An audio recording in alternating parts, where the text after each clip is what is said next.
Good afternoon. We are reconvening the Community Redevelopment Agency meeting from July 30th, 2019, which was recessed at that time. Everybody is present that was here at the last meeting, so we can go ahead and move forward with number 6, which was proposals and bids, and there are none, correct? Okay, so number 7, discussion and possible action. Number 1, do you read this or do I? I can do it. A resolution of the Board of Directors of the Dania Beach Community Redevelopment Agency, the CRA, of the City of Dania Beach, Florida, creating a CRA contracts policy, providing for conflicts, further providing for an effective date. Yes. Thank you, Tom. This is just a mirror contract of the same contract that we passed at the City Commission meeting. So I need a motion and a second to pass this. So I make a motion to pass 7.1 if there's no discussion. Any discussion? Is there a second? It was a contracts policy. Yeah. It was to bring it back to us in prior notice. We passed it at the commission meeting. So do we have a second? I'll second it. All in favor? Aye. Any opposed? Motion passes. Number 2, Super Bowl 2020 plan. Yes, I just wanted to have an update on what we are doing for the Super Bowl. I know I hear whispers, but we don't have a committee formed, and Super Bowl is around the corner, so I wanted to ask the executive director, what does she have planned for it?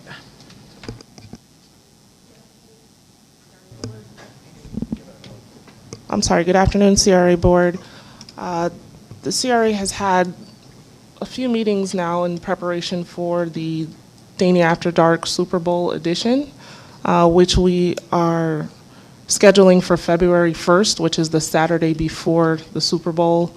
We have had a wonderful joint meeting with the casino at Dania Beach and with Dania Point and their marketing director, and we would like to collaborate on a series of events throughout that weekend and building up to that weekend. We have established a theme called Touchdown Dania Beach, essentially saying that we want people to touch down here and that we're a winning city. So each of these entities will be having either one or more events. I can't really speak definitively on exactly what the casino is going to do and what Dania Point is going to do because they haven't officially authorized their events yet, but we are working through planning the Dania After Dark event. We've also met with the Chamber of Commerce to see how we can engage our local businesses, particularly our restaurants and hotels, and coming up with a promotional activity for that weekend, whether it's discounts at restaurants in the city or special hotel packages.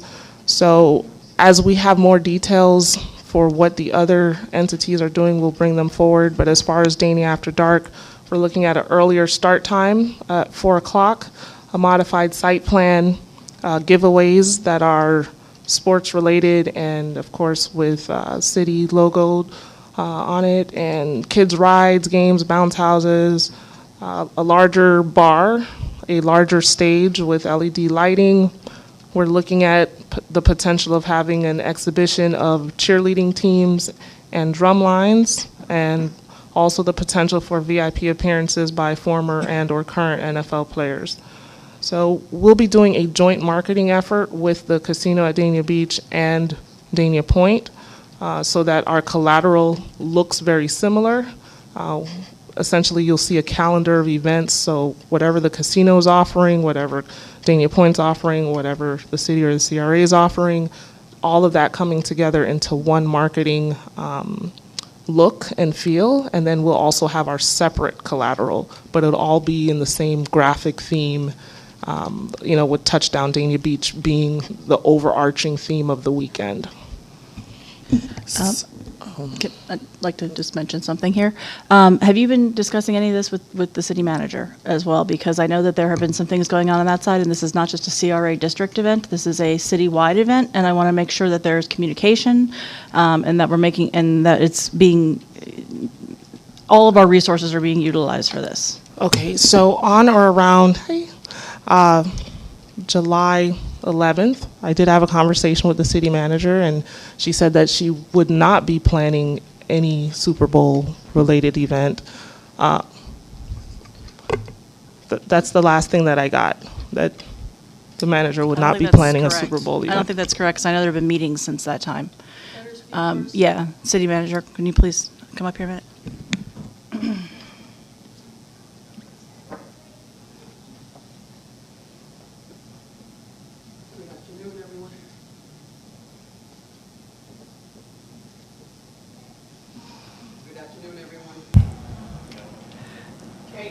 It's on. Good afternoon, everyone. Gotcha. So Anna Garcia, your city manager. There's nothing that I would love more than to work in collaboration with planning a Super Bowl. I've done that in the past. We have a great team that can give you all the support, including Parks and Recreation, that we can set up teams and we could set up event for kids. So never would I say that we're not planning anything, nor would I ever say to you that I would not collaborate. No event can be as good as one that we work on it together as a team. Well, I know that you had a meeting recently having to do with some funding for some of this as well. I did. Actually, Commissioner Harris set up a meeting with myself and Mr. Shapiro. But more than anything, Stacy Ritter. This was someone that we've been wanting to meet for a very long time.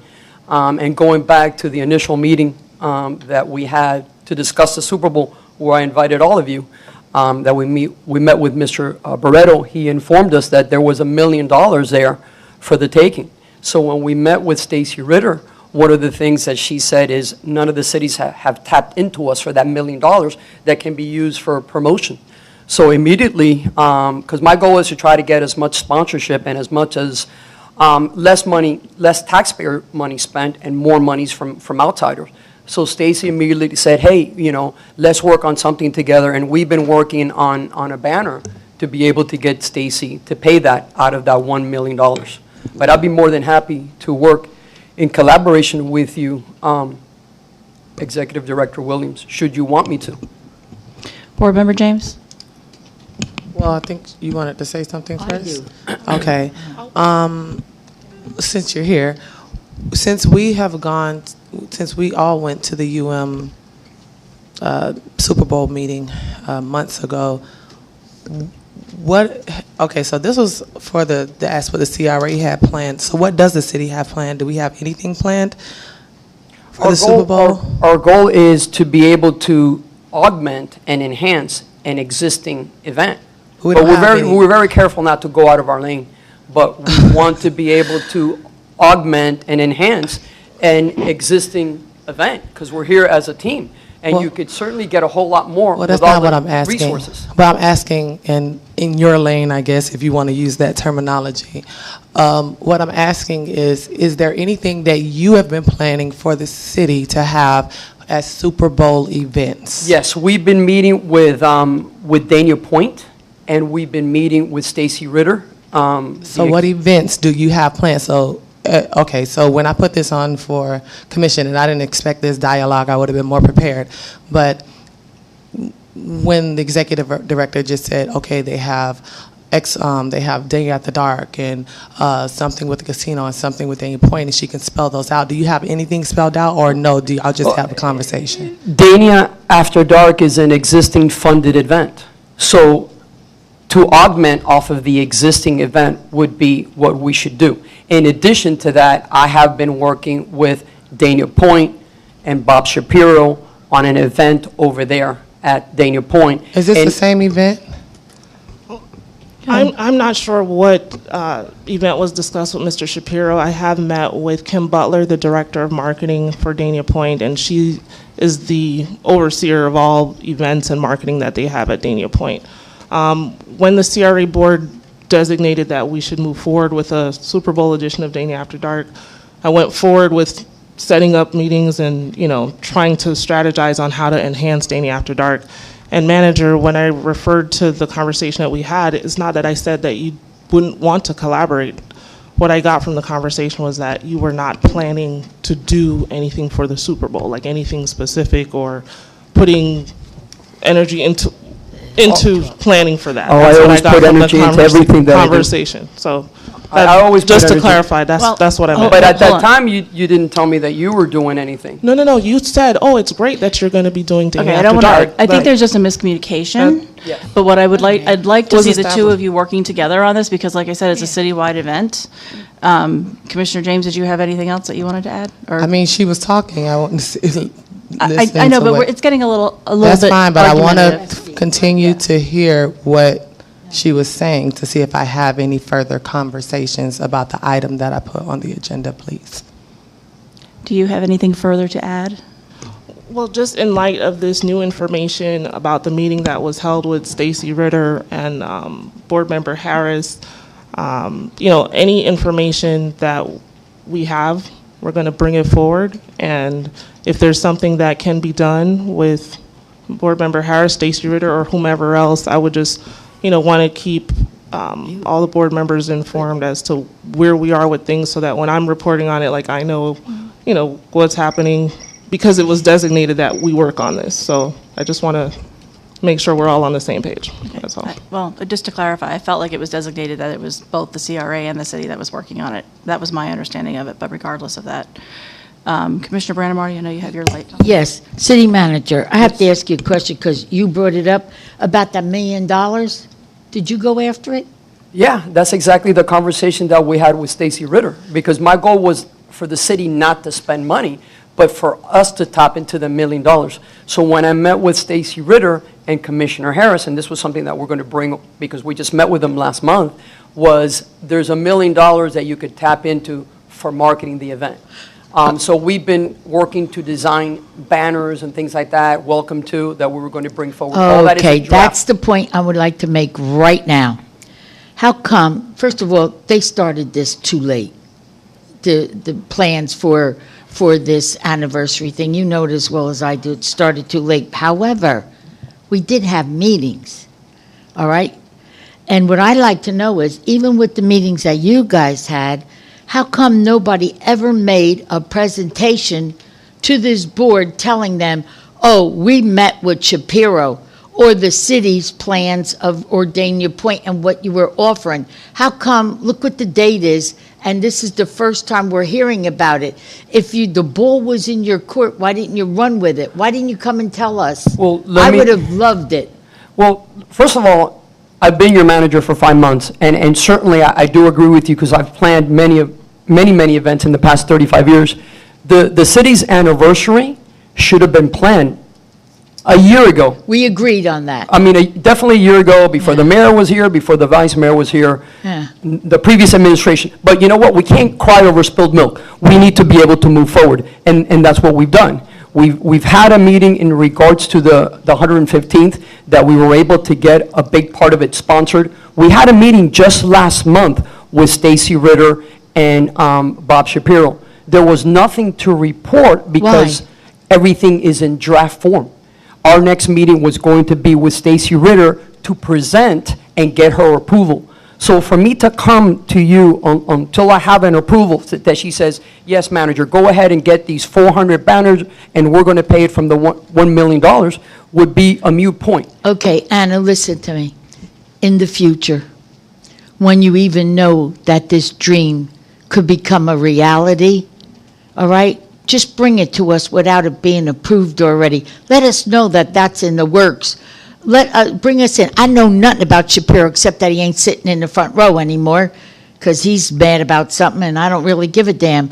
However, I'm telling you right now, when you knew all of this, I wish I had known about your meetings. Really, no more behind closed doors. Make it be transparent. And even if you're not 100% sure of it, say, listen, because I'm going to do that exact thing I'm telling you to do today. I'm going to do it with all of you. Just say, listen, I have something in the works, but I'm not at liberty to cement it with you yet. And I'll tell you, it would be embraced rather than find out at the 12th hour. I mean, this That is makes something. sense to me, okay? I mean, I think, your executive chair is making a presentation to you, because she's has some But I things. wanted yours too, because you did all this other work that we had But no we notion have an of. upcoming meeting on the 27th, and that was my plan, to have that as part of the agenda, because by that time, we would have more cemented information. Well, then in please regards- do so at our next commission meeting. Yeah, Just so- absolutely, Commissioner. I Okay. have nothing to hide, on the contrary. All right, no, I don't mean you have anything Yeah. to hide. I just want to be in your head. You're in my head, Okay. and in my heart, and in my heart, Bye. and in my heart. Board Member Harris. Well, as far as the meeting with Stacy Ritter, who's the president of the Convention and Visitors Bureau, that meeting was changed 5 different times. Whoa. It was canceled 4 times and then rescheduled. And then I called a few people and said, "Can you go? Let's go. Let's go and have it." It was brief. It was short. The only thing that came out of it was that we're going to have another meeting. Basically, she echoed what Commissioner James had said about, the NFL was so stringent in their public viewing of the game requirements that we just can't put up a flat screen and show the game on the back of a pickup truck. You just can't do it because you could get fined. So the only thing we really agreed about after 5 meeting changes and calling the people and say, "Can you come? Can you, Pete Flint wasn't available that day. Kim Butler wasn't available that day. I was available. I said, let's do it. I called Elizabeth, Stacy's secretary, got her down to Dania Point, and we had all just met for the first time. I think we saw her at the Pride event over in Wilton Manors back in June. Been trying since June to get a meeting with Stacy, and we got it. And basically the only thing that came out of it was that we were going to have another meeting. Oh, my gosh, Bill. So it's a long process, but there is some potential for some, goodwill and some promotional items across the county. Here. So when she can confirm another meeting date, then, if one or another elected official comes, then it'll have to be a properly noticed meeting. But because it was changed 5 times, and not everybody's always available, you were on vacation, I was on vacation, I know, Lauren and Tamara were busy with kids in school. So we just went, no, I mean kids in camp, sorry.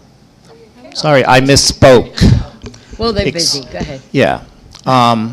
So, yeah, we'll keep you in the loop on that, but potentially we could have an event on Saturday with Dania After Dark, and we might be able to do something on Sunday, but we just don't know what it is yet.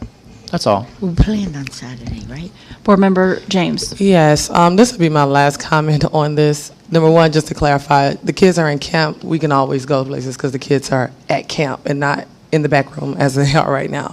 And I can adjust my schedule if I know, but I never know about these meetings until afterwards.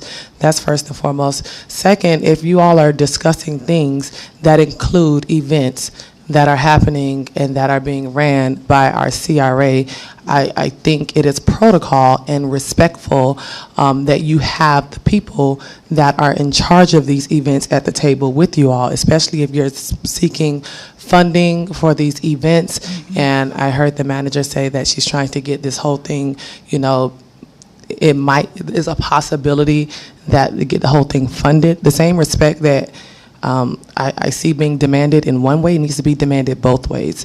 I think that when you're having a meeting with big players or whoever it is, and you're talking about Super Bowl, especially in this sense of things, and the only people that have events cemented are the CRA, it's no reason why the CRA shouldn't be at the same table as the city when we are discussing these types of items. I think that the protocol of where things should be discussed and who should be invited to these types of meetings, we are not following it.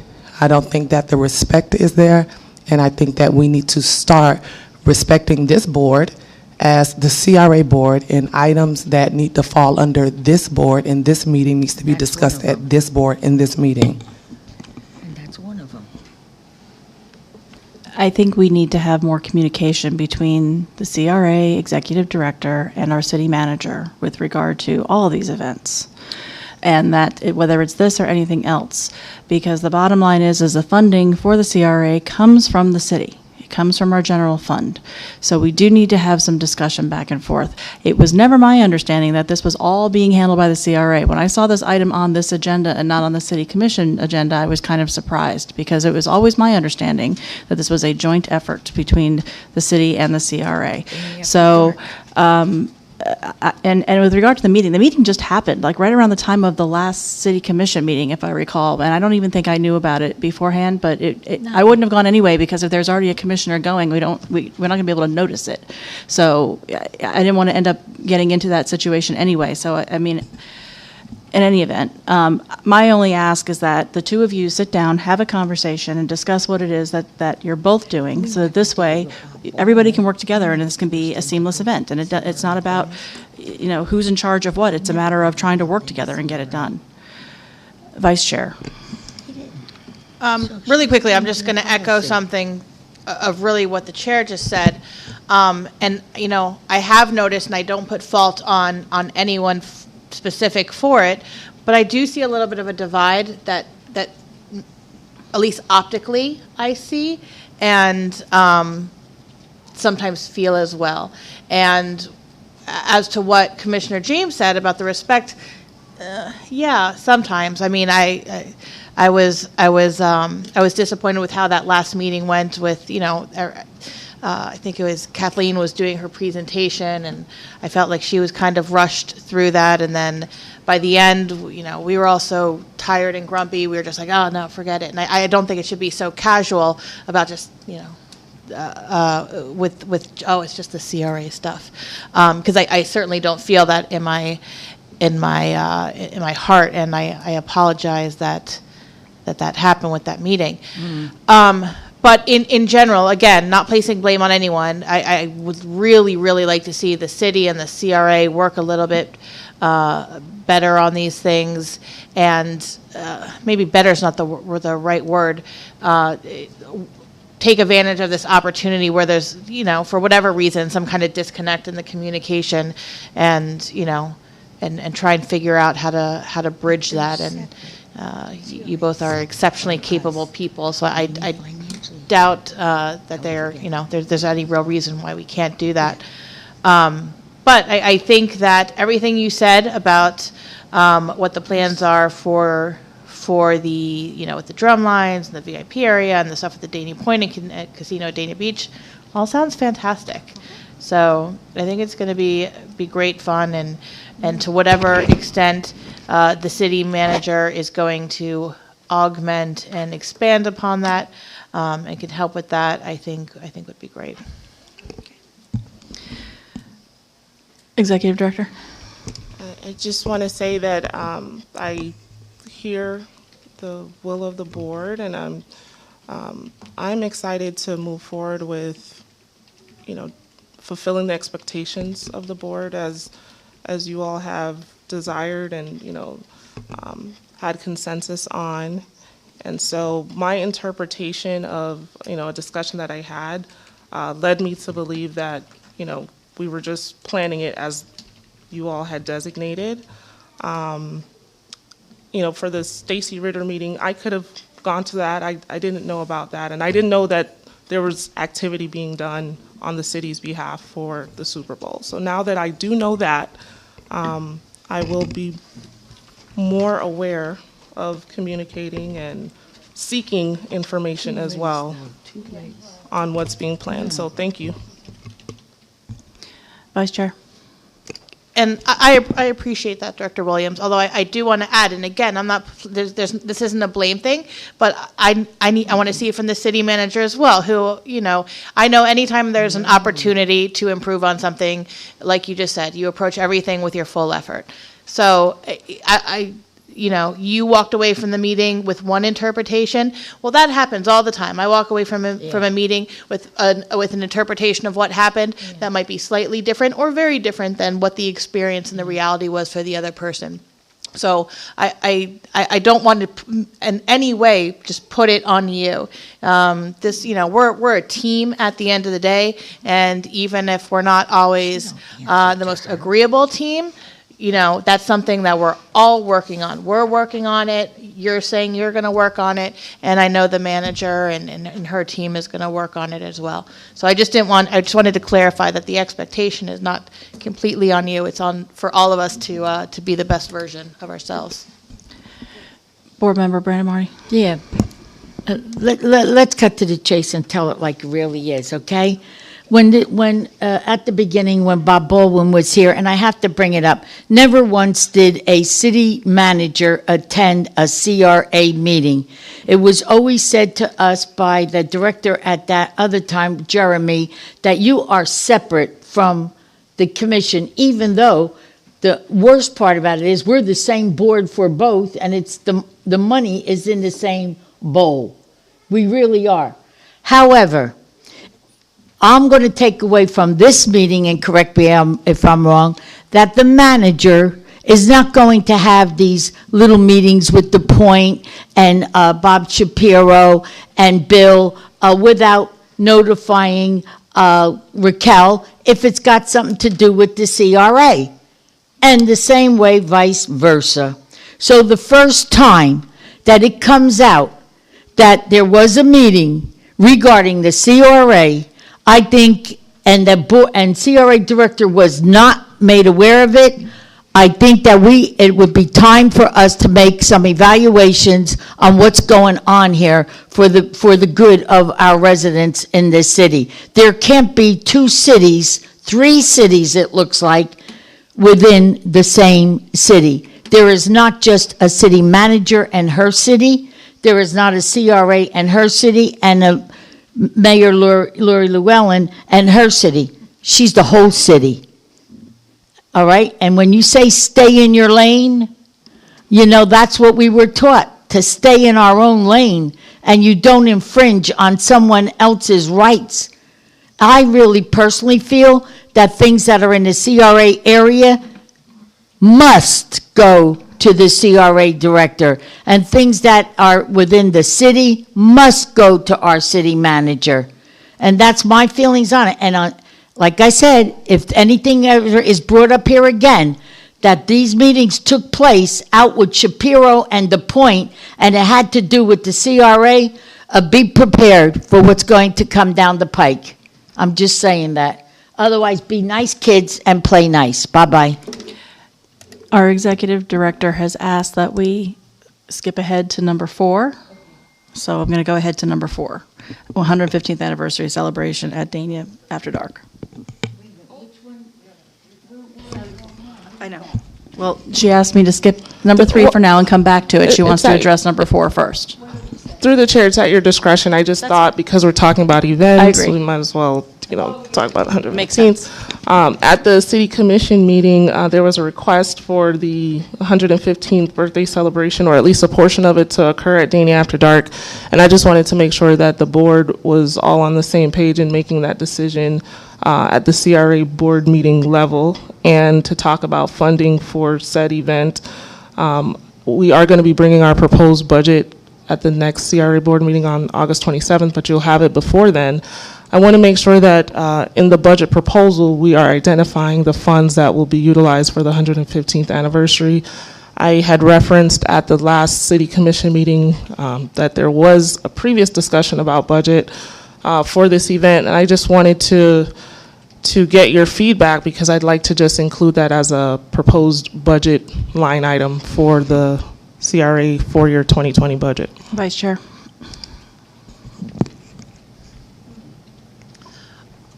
So when we had brought it up, did you have any idea about that you were getting that event? Just from attending the previous, I think it was the June 25th City Commission meeting, I know Dania After Dark was thrown out as a potential space. The last takeaway from that was that a committee would be formed. The committee would bring back recommendations to the City Commission for locations. Then at the July meeting, the committee strategy was abandoned, and the decision was to do it at Dania After Dark and then have an event at Tropical Acres. So it was at that point when the City Commission voiced that it should be at Dania After Dark. That is when I was notified of it coming to Dania After Dark. I didn't have any previous notification of that. Okay. Since then, knowing what the direction is, we have been talking to the event producer, and I've been talking with the CRA staff to come up with what we can do and put together a preliminary budget. But I just wanted to make sure that although funds were discussed at the city commission level, I would like to bring a proposed budget line item for this event with the proposed budget on August 27th. So I don't know if the funds that were set aside at the city level would continue to be available for whatever else may be planned. I don't know how those funds were supposed to be previously allocated. I don't know the level of sponsorship, if it's all in kind, if it's some cash sponsorship, I don't know. So, you know, I want to bring a proposal forward. I just want to prepare you for that conversation, or have it now so that you're ready when you see the line item at the next meeting. Board Member James? Yes, again, this is exactly what I was echoing for the last things. To make a decision to say, oh, okay, yeah, we're going to have it at Dang It After Dark, without first contacting the agency that holds that event, shows lack of professional respect. And so if we're going to make decisions for anybody, if I'm going to make decisions for our city manager, and I know that's something she's in charge of, I'm going to go and speak to her first about that. I wasn't aware of any conversations that have been had, but clearly there were conversations from the last time that the directive of the board, which was to have a committee formed and bring us back ideas and suggestions of where it was going to happen. It went from that to, this is where we're going to do it. We're going to do it at Tropical Acres, and we're going to do it at Day After Dark. And and if that's what we are deciding, that is okay, but we should be deciding that here at the CRA level, because it's the CRA who has the event Dang It After Dark, that they've been having it for over a year now, however long they've been having it. Is their event, it's our event, we are the board. And so we need to make sure that we are doing the right things in the right orders and the right steps. There's no way that we should be having a Day After Dark conversation at a city commission meeting when we had an entire meeting set up for the CRA before that, and it was no intent to disclose that information or the event there.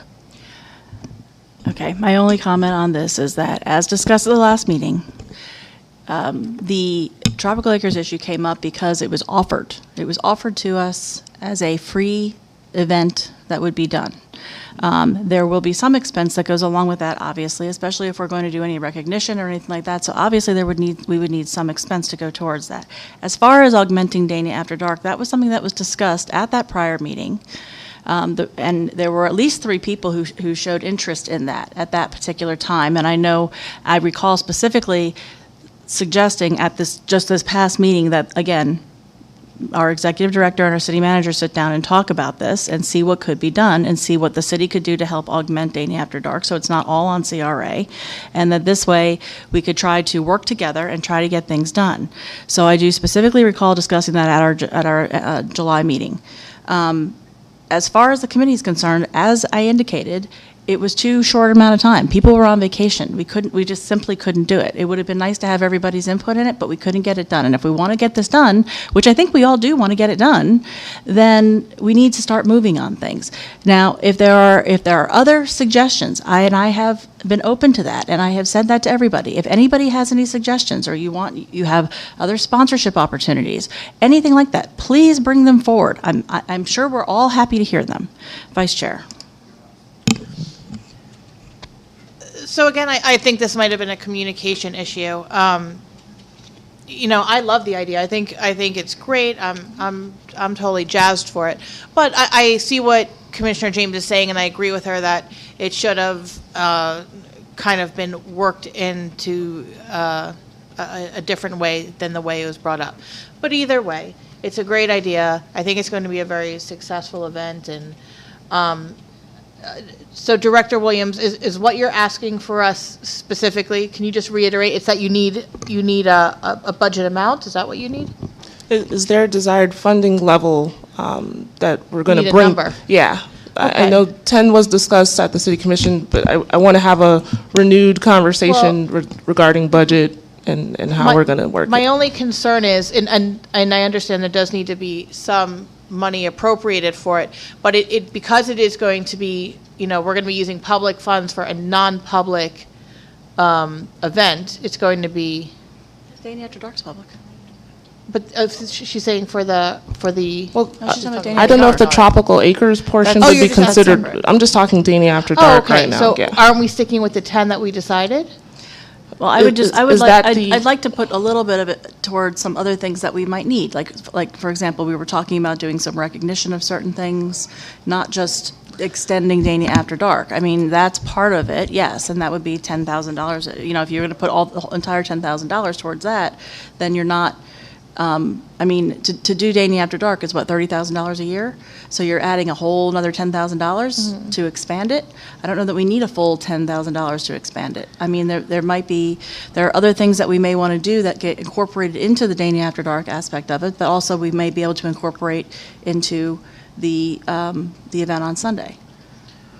Okay, That's all. that makes sense, but, so then how much do you anticipate needing in additional funds?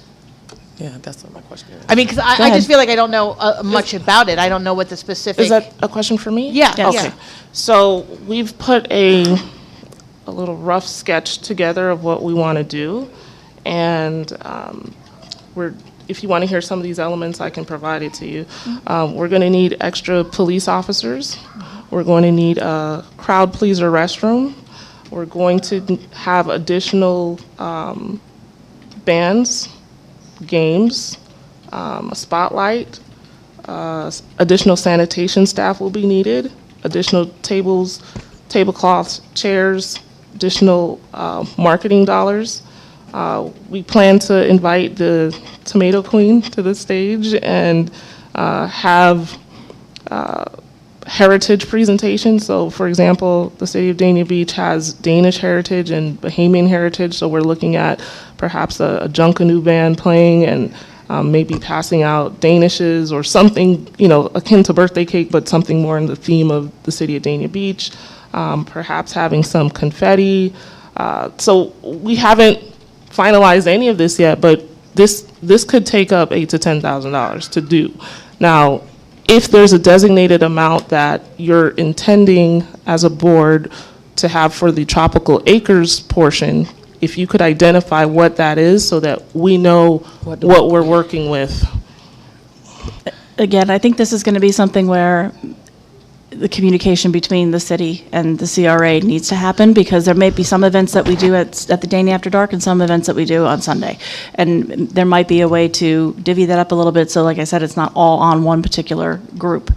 That would be my suggestion, is that you discuss it and kind of figure out where the money's going to come from. Have you spoken to the company that you outsource the work Yes. to? In fact, we had a meeting earlier today and talked about some of these elements. So particularly with adding kids entertainment, it's a little expensive, but we want to make sure we have that because we want it to feel a little bit more age neutral and family oriented than even Dania After Dark in its regular installation. So, I mean, it'll come down to what is a priority for the board, what are the funding priorities. So if we bring a line item for this event for $10,000, it'll be for the board to say, you know, no, we'd like to spend less than that, and this is what we'd like to do. I'm not sure, you know, some of these costs are actual hard costs that would be added to the event, and it's not that much wiggle room around, you know, getting a crowd pleaser to cost less money or getting BSO to cost less money. It is kind of what it is. I have some more questions, but there are other lights on, so I want to get to them. Board Member Harris? Did you have a date in mind for the 115th anniversary event on a Dania After Dark night? It's November 9th. Okay. Is That's the second Saturday. Okay, because I had suggested that we do the tree lighting at the same time, and, you know, because of the attraction of the crowd. Is that too early to do a tree lighting, November the 7th? I think it is kind of early. That's really early. Unless you want to move it. The tree lighting is currently scheduled for November 21st. That is the date that I got from the Parks and Recreation Department. Also keep in mind that the holiday lighting that we have planned is going to be scheduled around making sure that it's on before the tree lighting, and there's additional cost for additional days to have that lighting up. So kind of has a little bit of a ripple effect, but that's something that could be discussed and decided. Okay. So you're saying November the 9th, 115th anniversary, Dania After Dark extravaganza. Okay, birthday edition. Academy Awards, red carpet, the whole 9 yards. Is that what you're talking about? Well, see, that's how the budget gets impacted. If it's an extravaganza, then the budget request is going to be reflected. Okay. So, Make a wish list. Yeah. That's a good idea, actually. Make a wish list. Board Member James. Yes, I'm going to, I guess, since it's under discussion and possible action, I'm going to make a motion for an amount because we need to be very clear what we're doing, and we're the ones that decide how much money should be allocated. Those are the people that are sitting, the 5 people that have been elected to sit up here on this board. So I am going to say, I've been doing events a very long time. I just had my Tamara James Day that cost $25,000 to do in the city of Hollywood. So I think that a $10,000 budget on top of, you know, what you already are doing is something that I will be willing to do as as a board member on the CRA board. So my motion is to allocate $10,000 for the 115th event. Is that in addition to the other 10,000 that was already allocated? What $10,000 That we allocated? allocated for the city when we did this under the city commission? Well, I'm not sure of what you all are doing with that $10,000. I'm really not a part of it. You're saying you want to do some things, so you want to do that, but nothing gets spelled out. So I'm allocating however you all decide to do the other $10,000. If you want to put some of that into that 10, that's fine. But as far as the event at Dania After Dark, I want to allocate $10,000. That is my motion. Okay, so that's separate and apart from the city. That's all I just want to make sure I'm understanding. Because there was a vote on this previously about putting in $10,000 aside up to $10,000. It can be a part of whatever monies that you don't spend that can go into that. So to make it easier, I guess yes, then I'm going to allocate. My motion is to allocate $10,000 to the Dania After Dark 115th birthday celebration on November the 9th. Okay, Board Member Harris. Raquel, can you put the budgets together and then we can look at it on the 27th or maybe before we vote on another $10,000 when I thought we had already allocated 10? So I mean, I'm all for having, you know, a cushion for the what ifs that come up when you do an event. So is that appropriate to? no, that's perfectly fine. We can give you a detailed budget for the event. This is very time sensitive. We've been asked to put this together in about 3 months. So we're identifying what we're going to be utilizing the funds for. If the city $10,000 has an allocation for certain line items, then you'll have a better idea of if that $10,000 will even be spent or how much of it will be spent. But we're going to be able to tell you this is what we're doing with, you know, the budget. This is what we'd like to see happen and how much it's going to cost, for sure. But you couldn't say, okay, whatever is not used at the city's for the city's budget, that's going to go to the CRA because our budgets are set differently. So once we have a budget allocation for the event, that's our ceiling. We know what we're going to do with it. If the city utilizes all 10, that's another thing. I don't know what those funds will be allocated for, but I do know what we need money to get done, you know, for the event. Okay. Board Member Brandon Marty. Yeah, there's a motion on the table, and I'm seconding that motion. As long as you're finished with your discussion, I'm seconding it. Because I'd rather her see what she's got to work with than guess whether or not she's going to get 2,000 from that other 10. Well, as far as, yeah, and that's, and just some additional discussion. I'm fine with putting the 10 on your line item, and then, because we still don't have your budget, I'd like to see your budget soon in total for the entire CRA, so that once we see that, we can get a better sense, and maybe by that point, we can have some further discussion. I'm sure we're going to have further discussion when you present it, and we can see if that, in fact, if that number needs to stay there, or if we need to do something different. Fair? Okay. Can you call the roll on the motion? Board Member Brandemart, On the motion to give her the 10,000? Give her put a line item of $10,000 on the CRA budget for this. Yes. Board Member Harris, Yes. Board Member James, Yes. Vice Chair Odman, Yes. Chair Llewellyn. Yes. Motion carries 5-0.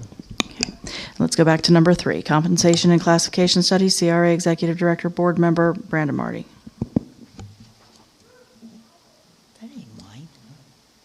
For what? It was on the last one.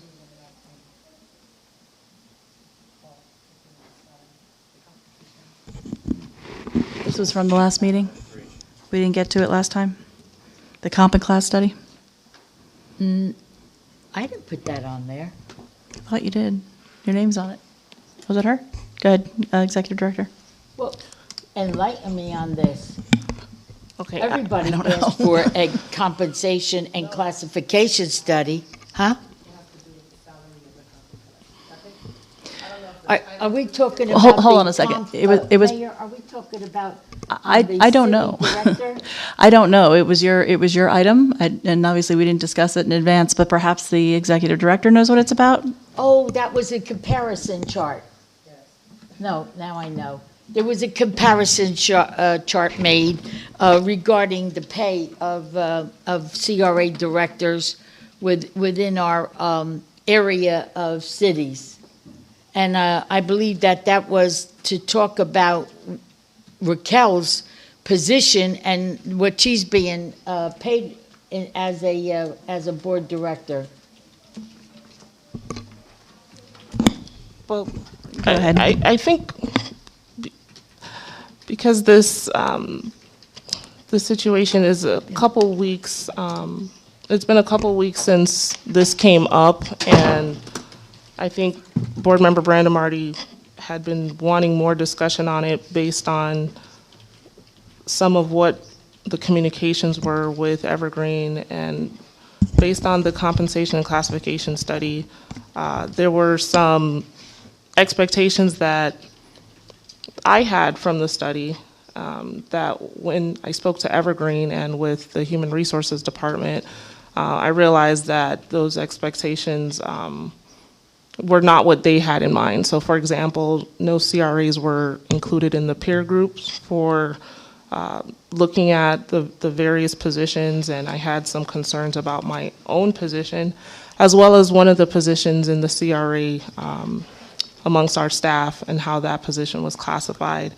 And Evergreen went back and they looked at the existing job assessment tool or the JAT score and did a reassessment, and there was an upgrade to the grade for my position, the executive director position, as well as the CRA coordinator position.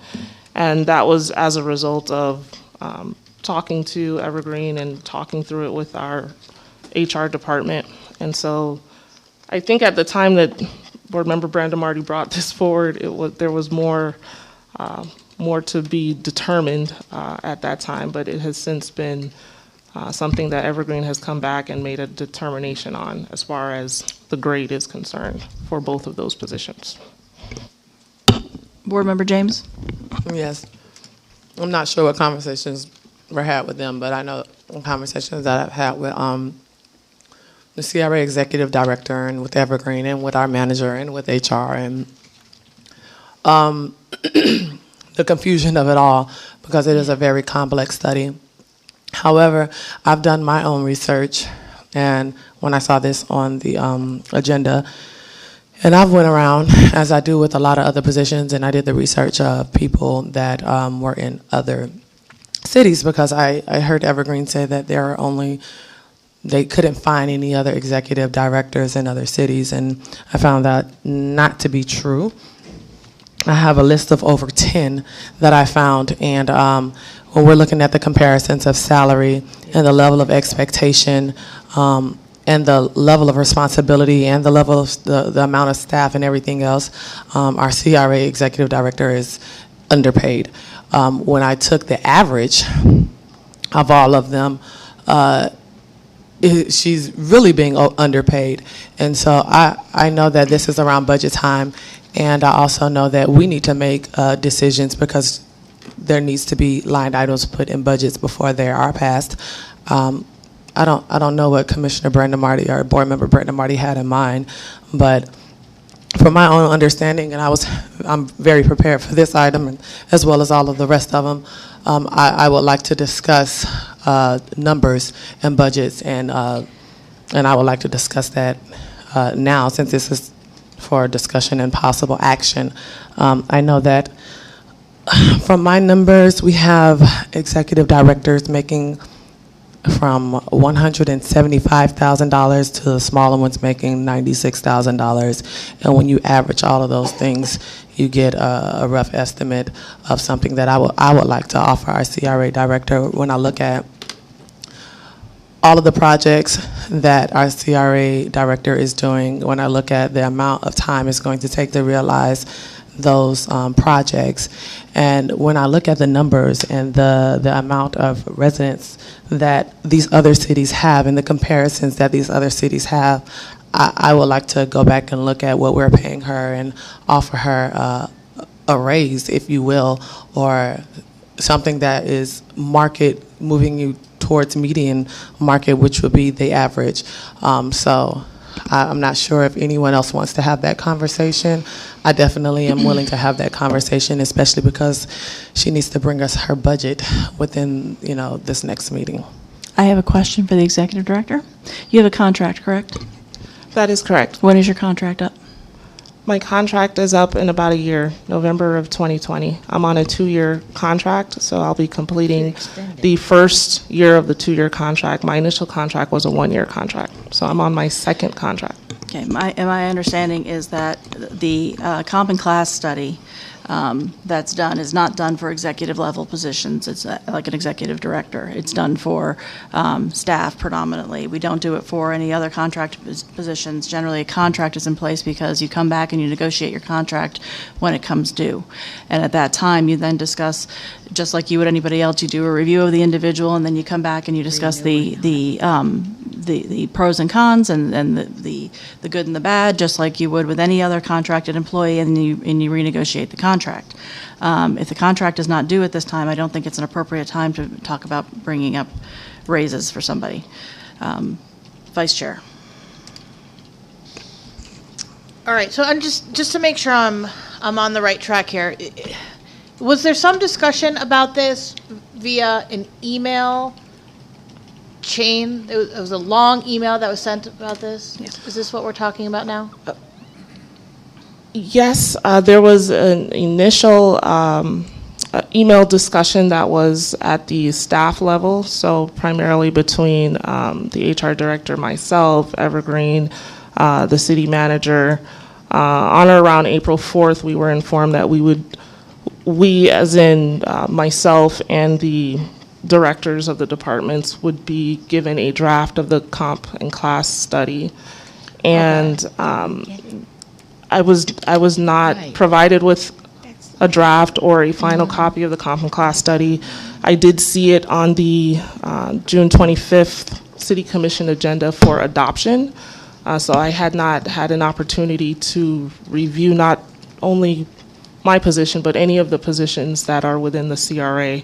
That's when I did officially note that of the 19 peer groups that were looked at, none of them were CRAs, and so that was a little concerning for me, especially. Do you know why? Why were they not looked at? I don't have an answer for that. I'm not sure why. And that initially, that was still a staff level discussion until a memo was sent to the CRA board regarding my position and the CRA coordinator position. That's the point at which you became aware of, this email chain. I wasn't even aware that you were sent that memo until afterward. So I just really wanted to clarify things. I know I've had some discussions with you, or attempted discussions regarding this matter. So if that's the chain that you're referring to? Yeah, that is. So wasn't there also then the conclusion or the discussion that the JAC score was incorrect, or they had changed it, or something had gone on with that score? This was 2 weeks ago or 3 weeks ago now, so I'm not remembering every detail of it. Correct. Every employee, including executive level employees, were asked to complete something called a job assessment tool, where you listed your responsibilities and your tasks, and then they scored that. So what Evergreen came back and said was, hey, we couldn't find more than 2 executive directors for CRAs in the Tri-County area. So we went back to your JAT score and we looked at it and reassessed it. And based on that reassessment of the existing JAT tool that was submitted, they said that the grade would go up 1 level. So So it did go up 1 level? it went up 1 grade, and I believe you were sent an email to that effect that that position would go up 1 grade, as well as the CRA coordinator position would go up 1 grade. And that was per Evergreen? Per Evergreen, So looking they at the changed JAT it. score Okay. again. As far as executive level employees or contract employees being included in the study, that was something that Evergreen was tasked to do at a previous city commission meeting based on commission direction. I think it was observed that contract level or charter positions or positions reporting to the board or commission were not included, and the request was made for those positions to be included. So the CRA executive director position, while on paper was included in the report, there was no survey or analysis that was done for the executive director position. Okay, that makes more sense to me now. It appeared that some additional or supplemental research may have been done for the city manager or city attorney positions, but not for the CRA executive director, as far as I can determine, and what Evergreen has said to HR and HR relayed to me. Board Member James. Yes, I know throughout the year, because I sat in that chair for a couple of years, that we've had multiple positions or different positions that come for reclassification, that comes outside of the budget year, that comes before contracts are up, that comes to extend it well before the contract is up. And so I first want to know what Commissioner Brandon Marty wants to do with this item, but me personally, I would like to really, I would like to extend our contract. I don't want to, when you have employees who don't feel wanted, and I remember a department head specifically telling me in 1 year they gave an employee $15,000 because they felt like they were irreplaceable, just based alone on that, and the commission voted for that, and that was a couple of years ago. And so when I look at the level of work that our CRA has been doing, when I look at groundbreakings, when I look at Daniel Point, which was derived from the CRA, when I look at all of these hotels and all of the development, when I look at the level of expectation we have for our CRA with limited resources, only resources that they get are the resources that we give them, I would like to take a second look. When I look at other comparable cities that have less staff that gets paid more money, when I look at, because I've done my homework on this, and so I definitely want to discuss a pay increase, and I definitely want to discuss an increase on her contract. Board Member Harris. No, I think that because we're getting close to budget time and the time ending for this meeting, because we have another one that we should, Raquel, I want you to, as a board member, I want you to develop a evaluation form for the current projects completed, projects in the pipeline. Give a evaluation form to us, let us decide how it fits into the budget, and then we'll come back. I think your raise is due in December, is that correct? There is no designated raise in December. Okay, well, I mean, I'm saying with Nikki out there that we first have to, look at it through the budget perspective, but, as we tried to implement with all employees, it was an evaluation form, and I have yet to see one for your agency, because it is an agency, it's not a department.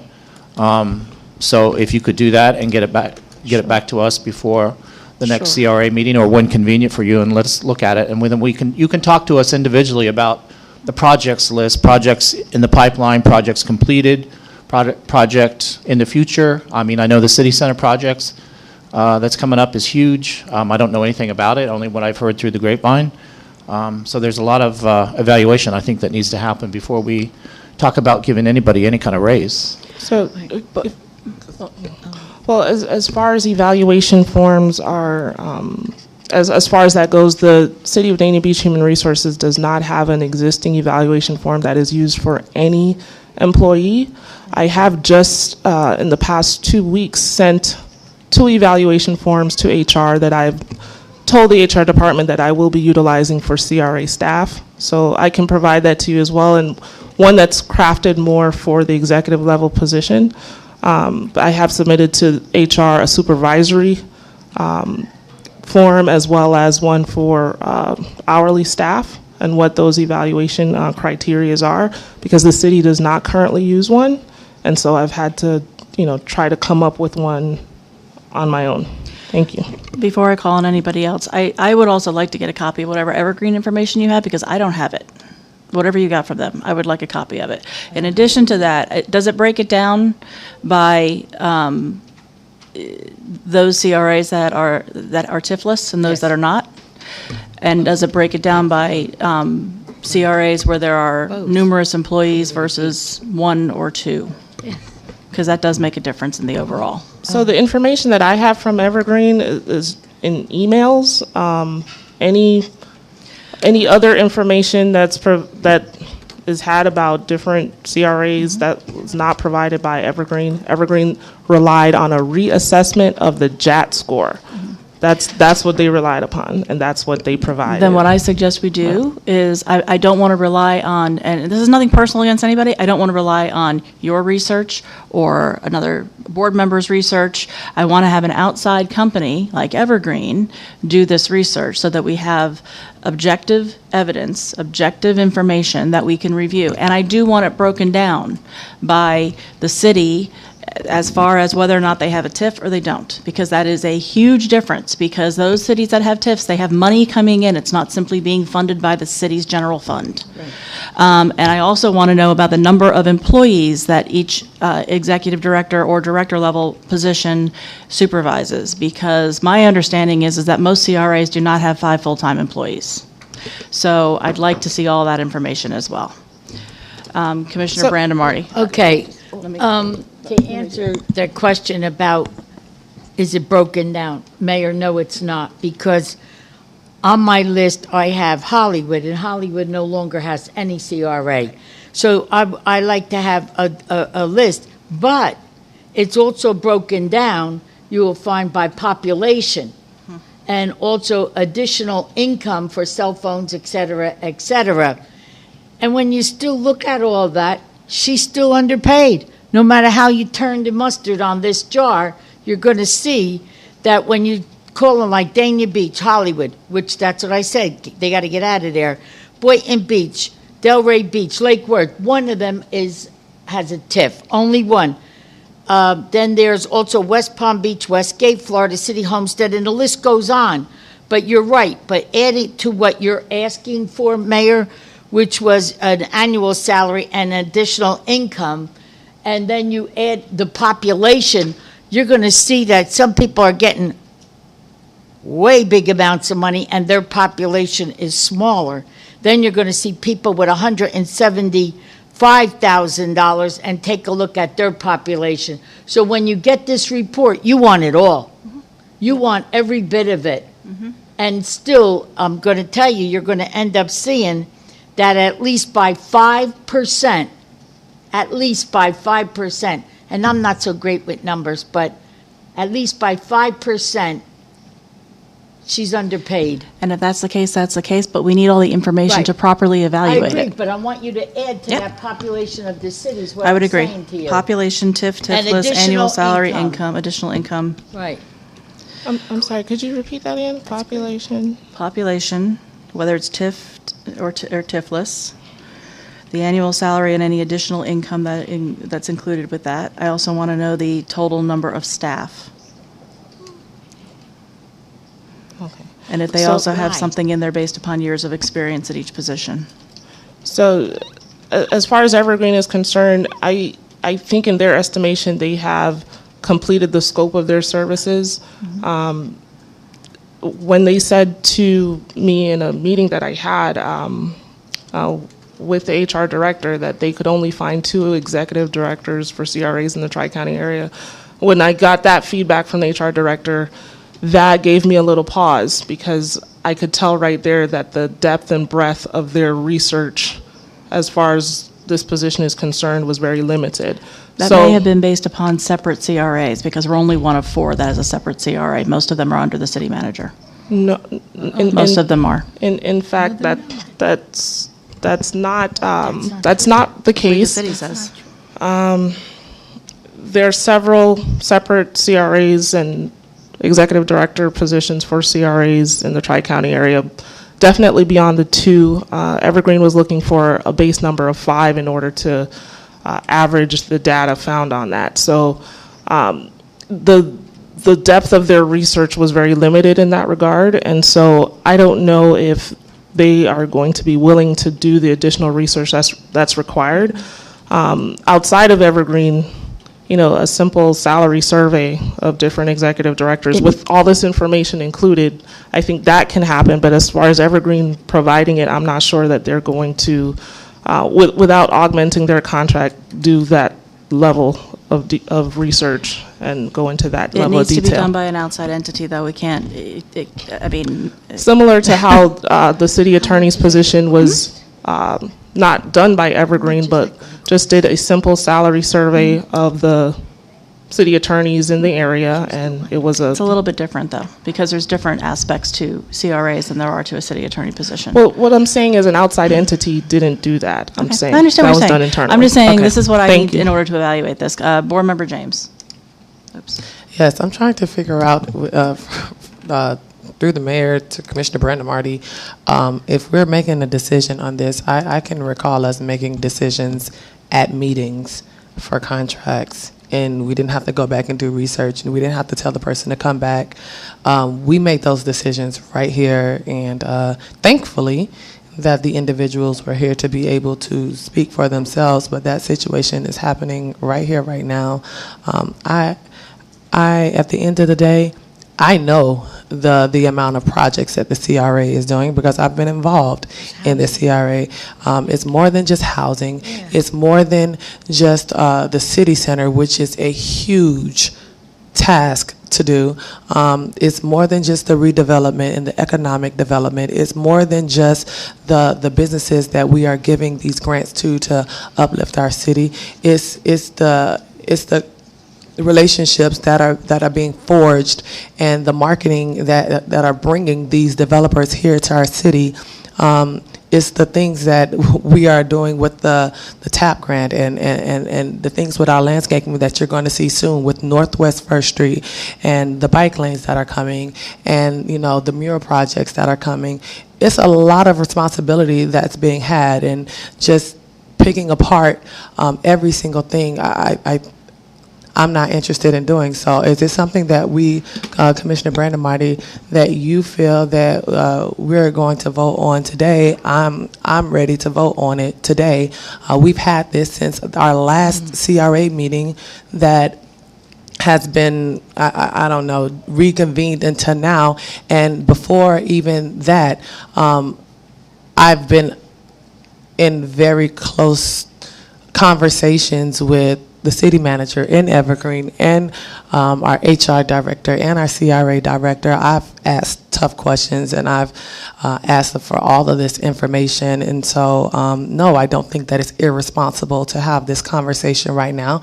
I do think that we need to have this conversation right now so she'll know what to budget.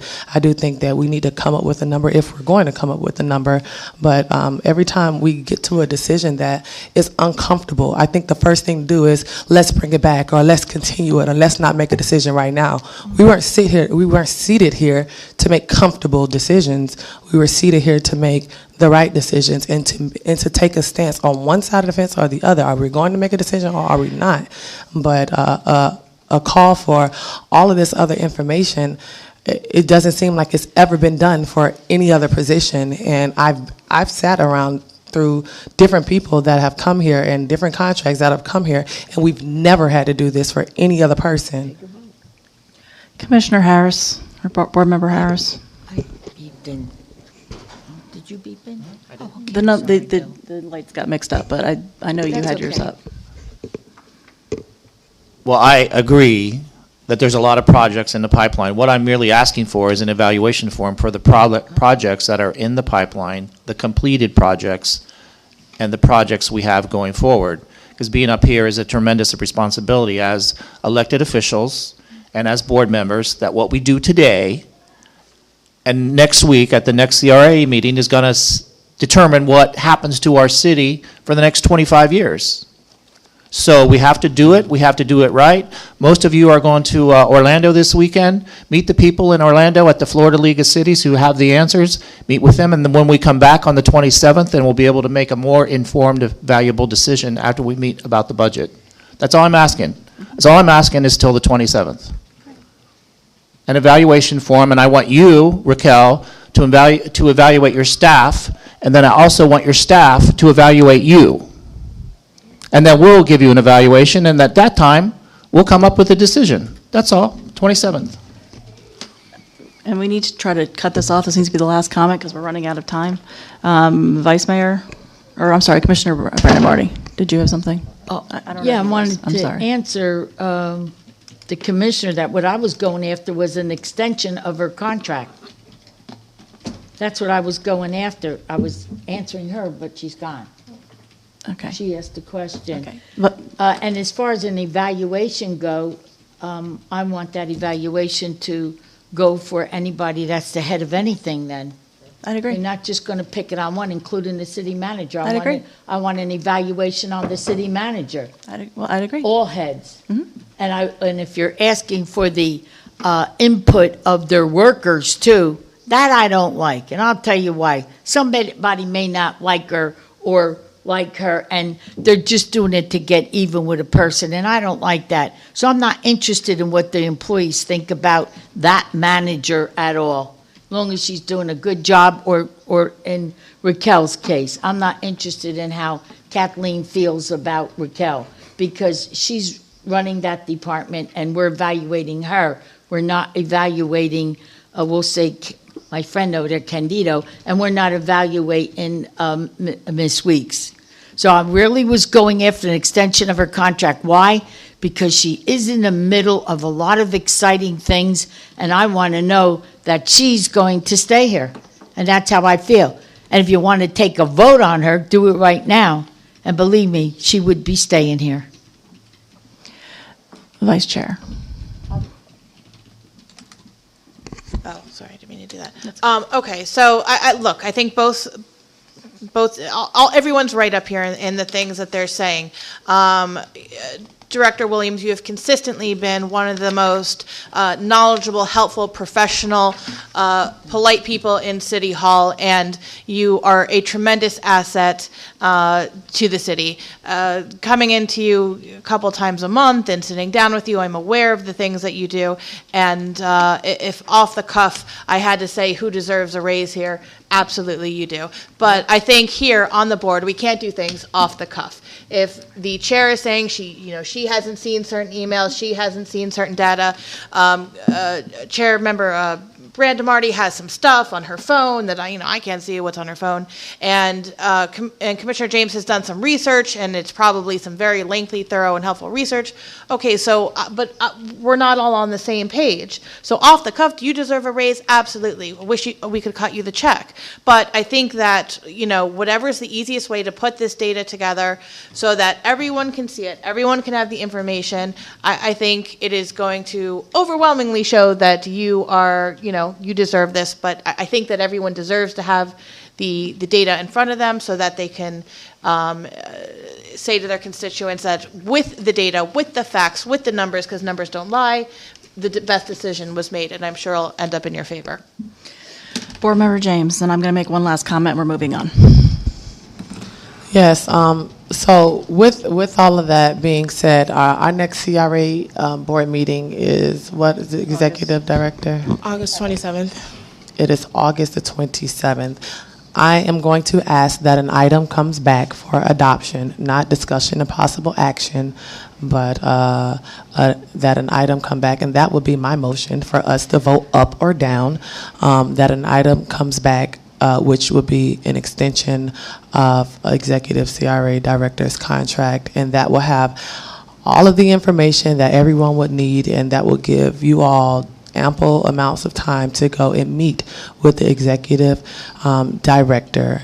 And it'll come back as an item, and we can vote it up, or we can vote it down and chop it up, or do whatever you want That's to a do. plan. So that's my motion. I don't know that we should do it as an adoption, but I mean, I think we could definitely bring it back for further discussion at that point, because we That's still my need to get motion. we need to get the information so that we can review the information, ask questions, meet with the CRA director, and come up here and discuss it amongst ourselves. If you want us to bring it back for an adoption, you're making an assumption that it's going to reveal that she is not being paid enough. And again, the comp and class was done in order to bring employees who were below the midpoint up to the midpoint. It was not about just giving people raises. It was about making sure that they were being fairly paid. And I don't recall there being any executive level positions or contracted positions that were included in that. There may have been people who asked for that information, but it was not something that was part of it. And again, contracted positions, there's a reason why we have contracts. And they're negotiated. If we're simply going to be giving raises to people, and this is nothing against Raquel, I like Raquel, I think Raquel is doing a good job. I'm just saying that we need to have all of the information before we make a decision that we're going to adopt something at another meeting without having all that information. And we need to think about the fact that there are contract positions. If you just want to start giving raises to people, then why do we have contracts with anybody? Because that's the whole point of having a contract, is that you have a contract with a negotiated salary. I believe you've already had one raise since that contract was initially adopted, correct? This was not a negotiated raise. It was the designated merit increase that all city employees Okay. got with the union negotiations. Okay. So So- not based on any work output or any Right. other factor other than And what it's the something that union I- negotiated. And that's something that I want to discuss with you further. But Can- regardless of that, you want to make a motion to adopt it for the next one, you can make your motion, Well, that's that's what fine. I'm I'm not doing. telling you not to do that, but I think that we're allowed to have discussion about that, which is what I'm doing. So in my discussion is, I don't know that it's a motion that we should have out there for adoption. I think we can bring it back at the next meeting, and hopefully we will have the CRA budget shortly so that we can review it and make some decisions based on that. That's all I'm saying. Raquel. If I may, and I don't know if I'm how this is going to go, but if there's a compromise that can be made, perhaps it is a resolution under discussion and possible action, similar to the contracts policy that was under discussion and possible action, and that way any elements of the item can be discussed and tweaked and what have you, and that might be the compromise that can get us beyond this. That's fine. That's fine. That's That's kind of fine. what I, like how I did It's with not the the way it was contracts. said. Go ahead. Thank you. Like what I did with the contracts policy, I brought something in concrete for us to vote on. That's what I want. I don't want us to go in another discussion and then have something drafted up. I want something drafted up. We all have the availability to go and meet with the CRA executive director before the next meeting as many times as you would want to. She has a lot of information regarding this, as I sought out the information because I knew this was going to be on the agenda. So again, my motion is to bring back then a resolution that would include whatever negotiations that we all are having behind, or at the end of the day, what she would like to see, so we can vote it up or vote it down. Tom, you got all that in the motion?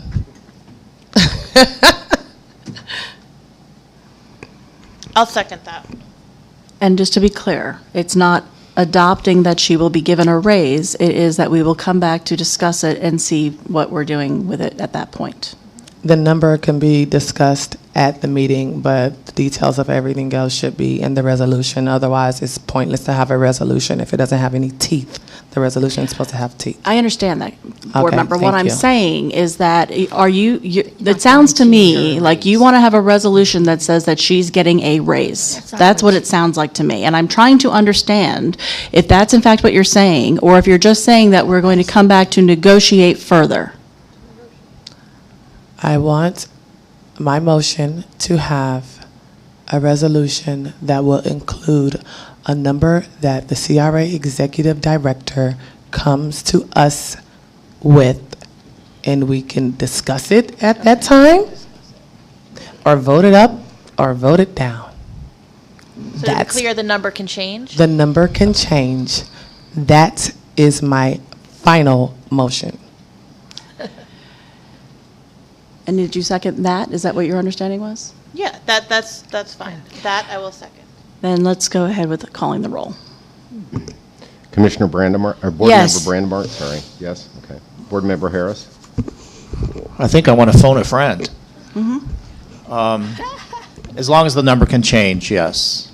Board Member James, Yes. Vice Chair Odman, Yes. Chair Llewellyn. And so long as it doesn't assume that there is a raise that will be given because we don't have all the information yet, then I will say yes. Motion carries 5-0. Next item is CRA Board Meeting Monthly Schedule. Through the chair, after the last CRA board meeting, I did get some comments from a few board members asking for us to look at the CRA board meeting schedule every month. In the past, the CRA board meeting was on a separate night than the city commission meeting. And, I'm not sure what the attitudes are at this time about it, but I know after the last meeting, there was some commentary about that. I don't know if that's something that you all would want to determine, discuss. There are obviously pros and cons of having it on a separate night. And, at the last meeting, it did feel a little bit tight, only because we had that budget meeting prior That's not the only to. reason. I'm sorry, but that's not the only reason. Go ahead. So, yeah, our meeting started about 20 minutes late, and we were short about 10 minutes of our allotted hour and a half for the meeting. So I know that there was some discussion after that. I don't know if you would like it to remain as is or for there to be discussion about moving the night. Board member, I know you want to speak, but I just need to say two things, and we need to do this very quickly because we have an attorney here that is charging us by the hour for our In the Shade meeting. So we need to move on with this. My only comment on this is, one, we've been here for over an hour today, so clearly 10 minutes wasn't going to make a difference. And I don't think it was just simply a matter of us starting late. I think the bigger problem was we had a number of presentations on that evening that went way longer than they needed to go. The first one in particular went much longer than it needed to go. My proposal to this, and I wanted to discuss it here amongst all of us, would be that we would simply, if we could limit presentations to 15 minutes. If somebody has a presentation that they need to make a longer presentation, then we set it up as a workshop, because that might be more appropriate. We can't, we also have commission meetings, we have time-sensitive things on those as well. If we look at the agendas and we see that there are certain things on there that maybe are not time-sensitive, maybe it's more appropriate to move it to the next meeting. For our CRA meeting for July, we have now spent a total of 3 hours. So, And also that 2 items were added as a result of what occurred at the last meeting. So the 115th and then what we're discussing right now. But I do take that into consideration, trying to have our presentations be limited. We don't often have a series of presentations, but again, with everything that we needed to bring forward in a timely fashion, particularly to keep you updated or before the budget, what happened was somewhat of an anomaly that we had that length of presentations, but it's not uncommon for the CRA to need to utilize the full amount of time. And if there are meetings where we feel like it's going to be a short meeting, we have let you know that, hey, maybe we can start a little later. At the June 25th meeting, I did, once the clerk recommended that the meeting start at 6, I did mention that we would need our full time and start at 5:30. That did not happen, unfortunately. And it's just something that can be discussed. It's not something that I'm recommending one way or another. It's just, I know that it came up post city commission meeting at the last meeting. Board member Brandon Marty. I don't want it to be a separate meeting night because, the seniors are starting up and I wouldn't even be able to make it here by 5 o'clock. A lot of time our buses are coming in at 5. So, and I know that the CRA is not a meeting that I must attend, like I said in the past, and Tom will verify this. I could just let you go without me if that's what you'd like to do. but I'm not going to break my neck getting back from Naples or Miami just to make it here for 5 o'clock. I like it the way that it is, but like she said, you got to allot her time to get all of her work out there. We can't just wash her off in the middle of a sentence, like I feel like we're being done now by being told, and I'm telling you this to your face. I feel like that's what you're really saying, because I'm going to make my comment, and it's going to be a little time consuming. I don't give a damn about paying that lawyer $100 an hour. It's more than $100 an hour. More than, is that lawyer you? No. Oh, well, then, if it was you, I'd say that's okay, too. But I don't care about the lawyer being paid overtime. That's my feeling. I'm at this meeting. I have a right to speak. She has a right to get her agenda out there. And that's Totally my agree. feelings. And limiting people, this ought to be fun. Well, not just with the CRA meeting. I actually think we should do it for the commission meeting as well. Which And part? the Presentations, when you give out too many proclamations as it is. That's different. Before we start the meeting and everybody gets prancing up here and start their thing on there, we start our meeting at 7, but we never get to our agenda before 9 o'clock. That's ridiculous. I would agree with you. Well, somebody But- better just say, you did a good job, goodbye. Really, this employees of the month and this and that and that and this. Do it with just the employees at their own little thing. Really, that's how I feel about that. agree with that. You may think he was your employee at a month. I don't think he's mine. So, but I don't feel that I would like a second meeting, Mayor. I don't. I don't either. Board Member James. Yes, I think that as long as we are not rushing one meeting or the next, because I sat here when the CRA's meetings have ended in 30 minutes, and our commission meetings were 4 or 5 hours long. And not one time did we ask to reconvene those meetings. Not one time did we rush anyone. Not one time did we say, let's think about this or that. Never. The only time that this has even become a discussion is when the CRA meeting extended into the commission meeting. And again, if the CRA is not allotted their amount of time, and if we're giving them a specific amount of time, we need to give us up here a specific amount of time on commission meetings, because these commission meetings have become really drug out and very long. And if we give an hour and a half to the CRA, which we usually do, the commission meeting still might be 4 hours long. And so I think we need to take that into consideration. I know that one has a larger number of responsibility on it than others, but if I'm going to have items, I'm not going to shut my items up. I'm going to get what I have to say out there as well, because it's not fair that our items for discussion and possible action, it falls at the end of commission meetings, and then I saw items that should have been on the discussion and possible action under agenda. presentation Right. at the beginning of the meetings. And so I think that we need to look at holistically how our meetings are being scheduled and limit presentations Many. on the commission meetings as well, because I do agree with Commissioner Brandon Marty. By the time we go to consent agenda, 8 o'clock. at least an hour has passed, and it's becoming very time. Oh, shush. No. It's becoming very time consuming. So I'm with continuing them. Do you think, Executive Director, that with your hour and a half allotment time, if you have that entire 5:30 to 7, that you'll be able to get what you need done in that time? Or or certain meetings, do you want to request 15 more minutes Go ahead. beforehand or not, or what? I think the hour and a half is usually enough time to get it done. So, yes, I think an hour and a half is a good amount of time. And, again, what happened at the last meeting, I didn't realize that some of those presentations would go a little longer than what we had originally discussed with each of the presenters.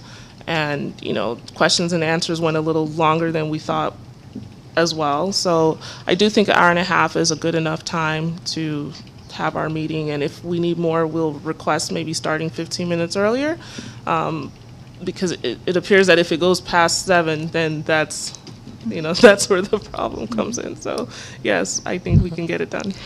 Could I also ask, since I know it's been requested of the commission meetings, we need your agenda earlier. I need a draft of your agenda earlier because I need to be able to see what's on there. And if there is something on there, maybe we can discuss it and see exactly how long it's going to be, because the problem is I don't get your agenda until it's published. So it would be helpful if I had it sooner. So, is there a timeline? Is there a consensus for a timeline on when a draft agenda needs to be distributed? I mean, what most of the board members do is they ask, okay, what's coming up, or is there anything on there that I might need more information on? But if there's a timeline, if there's consensus on it, when we need to get our draft out or our agenda out, This was requested of the commission, I believe, a week before, the Monday before? I think that's what we said at the last meeting. Am I correct? Does anybody recall? I don't remember the time, but wouldn't this be solved by, because now we all have Right. access to Civic Clerk? So, I mean, that's actually what I'm doing the meeting off of now is Civic Clerk, and you can see as she puts items on, you can see it in real time as she adds. So would that be helpful? It might be helpful, but I'd still like to actually get a copy. I mean, it's also what was requested of the commission, if I'm not mistaken, that there was for the agenda from the clerk, we needed the agenda well in advance. There was a request for a draft agenda. I mean, half of the stuff gets pulled off anyway, but at the same time, I'd like to see something more. I mean, I know one time I asked for a draft and there was a bunch of initials on there. It meant nothing to me. And it's, I just personally would like to see something sooner than that. That would be helpful, I think. Was there a timeline established for a draft commission agenda to be distributed? I thought there was. City Clerk, do you remember? I think there was discussion initially about doing that, but then once it was decided that you would all be granted board sync access And or somebody has to Civic train me Clerk on that, access. because I don't know what to do with that. But we can definitely send you a draft. I mean, I'd do any time one of you asks. So, Right. but as far as the CRA agenda, often it's difficult to tell what the items are. There's not a whole lot of information in there. Right. That's what I found when I did ask for the draft the last time, was there wasn't much in there, so I really didn't know what was happening. In any event, I think we should discuss further the potential, and not just for CRA, but also for the commission meetings, limiting the amount of time somebody gives a presentation. It's done all the time in all kinds of settings where you limit people to how much time they have to speak, because it's a public meeting. So you have an opportunity to speak, but you're more concise, you get to the issues that need to be discussed, and do it that way. And then if there is something, for example, perhaps Mad for Marketing could have done a whole workshop with us to explain everything that they've been doing. That would have been fine. And then we could have a good opportunity to ask questions and make suggestions and go back and forth on it. I would not have had a problem with that at all. I just think that, spending 40 minutes on a presentation is a little excessive. And if we can tell people that when they want to make a presentation, most of the presentations are much shorter than that, but there are some that come up and they end up being much longer, and it does put and it's not fair to the people that are going after that. So it would be nice if they know this is how long you have, and you need to do a presentation for this amount of time. I think 15 minutes is more than generous to do a presentation before the board or before the commission. And if they do require more time for some reason, then we set up a workshop and let them discuss it further, and we can ask more questions. I think it's a fair, what are your thoughts on that? There was a time established prior to the meeting, and it went over. So it's not something that we intended to have happen in the way that it happened. So. Yeah, but we can control that, Mayor. You can, and that's what I'm saying. If we put a limit on it, Right. just put Somebody it gets up there, you know how long they're going to be there. right. And we don't have to be rushing anybody. At least if we know, then we can kind of get a better sense of how the agenda is going to work. That's all. Vice Chair. Oh, I had my light on from 15 minutes ago, so I don't even know what I was going to say. But to the original question about changing the day, I would rather not change the day. In regards to what we're talking about now of limiting presentations to 15 minutes, if it's going to go over 15 minutes, offering the opportunity for a workshop. I don't have an issue with that. A lot of the other cities do that as well. I would like to see that for the city commission meetings also. I definitely see that those meetings where we're edging towards 10 o'clock, that's not right. No. And it's not necessary. But they do seem to be going a little bit longer, and I think what needs to be said can be certainly done within that time. So do you just need direction, or did you need motion? What did you need? Go ahead. Hour and a half is fine. Yeah. And is there a motion? I don't know that we need a motion. It's just Motion to discussion. keep it as it is. I don't think we need a motion for that. Just leave it as it is. Okay. All right. Board member comments. Board member Brandon Marty? Yes, okay. This will borderline on transparency. Okay, I went to an event. This is chronological order, and I met a lady. After I met this lady, I liked what we were talking about. So I called up Tom Ansborough and asked him if it was possible, would I be violating any kind of rules if I met with Anna Garcia, our city manager, and Raquel. And he said, you're not breaking any rules. So I called up Anna, and I said, and this isn't in the chronological order, could have been Raquel first, you understand, right? Called up Anna, and I said, Anna, I'm going to need a meeting at a last minute with you and Raquel. So I just want to warn you that it might be at a last. Do you have a problem with that? No, Commissioner. You just call me, because she does leave here very late anyway. I've spoken with her at close to 6 o'clock while she's on the road going home to wherever. Okay. After that, call Raquel. I said, Raquel, listen, I'm working on something that I'm not sure of how to do, and I'm not sure of it happening. But I might call you for a meeting, right, at the last minute with Anna. That's what you call working together. And they both agreed. Now, let me tell you something. You could talk about your Super Bowls all you want. It don't even hold a candle with what we're working on. It doesn't. I'm sorry. Super Bowl is for Miami. Ain't nothing for you here. Forget about it. You don't even have anything they'd want to come here for.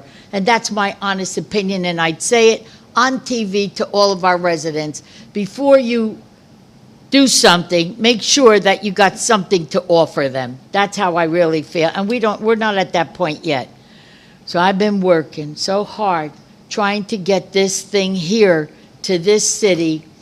And Raquel has been going way beyond what her job even entails to get this thing to our city, because it's an international thing and it's huge.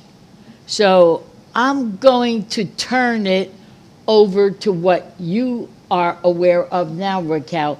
I mean, you made me laugh when you said red carpet and movie stars. In my heart, I was laughing. Okay, it did, Bill. But No idea. Raquel, speak something about where we're not sure yet, but we're almost there. Okay, so what Board Member Brandon Marty brought to my attention and our attention tonight is related to the Fort Lauderdale International Film Festival and their potential to come to the city of Dania Beach. This festival happens annually, and it happens in Fort Lauderdale and Hollywood and different parts of Broward County, but bringing it to the city of Dania Beach would be something that adds to our arts and cultural programs in the city, and we're looking at a potential partnership with the casino at Dania Beach to bring this event here. And once we know more, I'll bring something back in an official capacity, and if there are any fiscal considerations that need to be brought forward. And Mayor, may I tell you that this was what I meant by when you're not sure of something, but you want to bring you in. And on money, that's the least of it all. That's the least of it all. That's how bad I would like to see us bring this here to the casino. Also, the movie stars would be coming here. The movie stars from Rocky, the movie stars from Raiders of the Lost Ark. The movie stars list she has and I don't have, because I ran out of ink on my computer, which I'm going to go from here to go get it for my machine. But I want us all to keep our fingers crossed, because this is like a part of history. It really is, to know that you could bring an international film festival to the city of Dania Beach. But I want to thank Anna and Raquel both. That was what I call us working together, but it's not sealed yet. But I'm still bringing it out in advance to all of you. You're welcome. Board Member Harris. As long as we're talking about world-class events, which the film festival certainly is, there's also the World Pride Festival here in Fort Lauderdale next year, and they're expecting 250,000 people. So there's, I mean, Chicky talked about last year doing a Yes. tent at Paolo's and, you know, a drag queen extravaganza. So, Yeah. you know, we have have the opportunity to showcase that too, and that was, you know, that's just another thing that's in the pipeline that we can talk about. So have at it. Let's have it. I want it. Okay. Board Member James. Yes, hold on, I have my notes.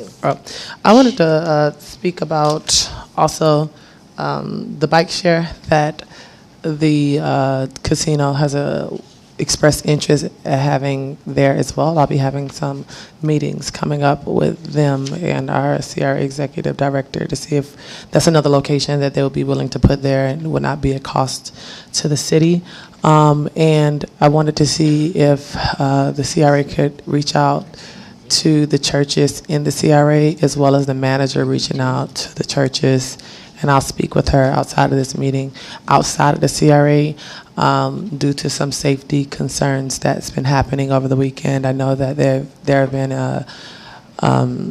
extra security at these churches, but however, I think that the same individual was at the patch as well. So I do want you all to be aware of this individual that came across even on the ring notifications. That has become a concern here in our city. And in saying that, I also, from the last meeting, and understanding the need for unity and respect here, I do think that the level of respect that we are showing each other up here is piss poor, for lack of better terms. And I said piss poor. For lack of better terms, I can't even formulate the vocabulary to really express how it really feels on the inside. And I would like the same considerations that others are given up here. I don't want my time cut. I don't want to be rushed. I definitely don't want to be told not to get snappy. I don't want residents to think that it is okay to come in and disrespect any of us or our staff. I was very disappointed that not that the gentleman had a bad experience, because that's his experience and that's his right, but for him to get up and bash one of our employees, that's definitely not something that I would ever stand for. I'm here to stand up for all of our employees and all of our staff, and I want that to be reciprocated.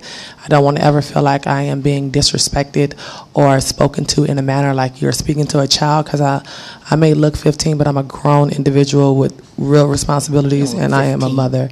And so I don't want to ever feel like how I felt at the end of last meeting, because I may want to speak at a time. I know that other board members are allowed to interrupt presentations. I've noticed that other board members are allowed to have outbursts or whatever they feel like having. They have that at their leisure, and they're never cut off, they're never cut short, and they're never spoken to in a way that I'm spoken to. And so I would like that to cease. And I would like us to both, you and I, Chair, to do a better job in our relationship, or whatever ship this is, because I'm not going anywhere. And so we can either work on it, or we can decide to act like each other is invisible and not speak to each other. But I think that for us to be grown adults and serving a city and representing our residents, they deserve for us to do a better job at what we're doing. Thank you. Vice Chair. I really like everything I heard here, movie stars, drag queens, and being mindful of how you speak to other people. I would say that not just the board member Tamara James and the mayor. Listen, it's not just them. I rewatch the meetings sometimes, and there is so much eye rolling. Everyone, myself included, sometimes, and so much. And it's look. We're just up here trying to do the best that we can, and we can all work on it. We can definitely all work on our crosstalk that happens. That shouldn't be going on. I don't know if I'd use the word outbursts, but getting really annoyed because we think someone's item isn't great or isn't something that we agree with. So it's all something worth working on, and I hope that everyone will, especially as we have conversations about asking the director to look at how she works with the city manager. It's clear that there's an opportunity for us all to do better, and it falls on not one single person. So that's all I have. Thank you. My only comments are, I don't really think that this is the place for a discussion like that. I think if somebody has an issue with another person, then it needs to be discussed and handled, and we should all be professionals when we're up here regardless. There have been some comments made that I'm not going to address up here. I'll be happy to address them outside of the public eye because I think they may need to be addressed. However, I do think that we all need to be mindful of how much time we spend talking up here. We have a number of people up here that are very, very verbose. I'm not saying it's a bad thing. I'm just saying that we are here for a business meeting, and we need to try to be concise and try to get the points out that we need to get out.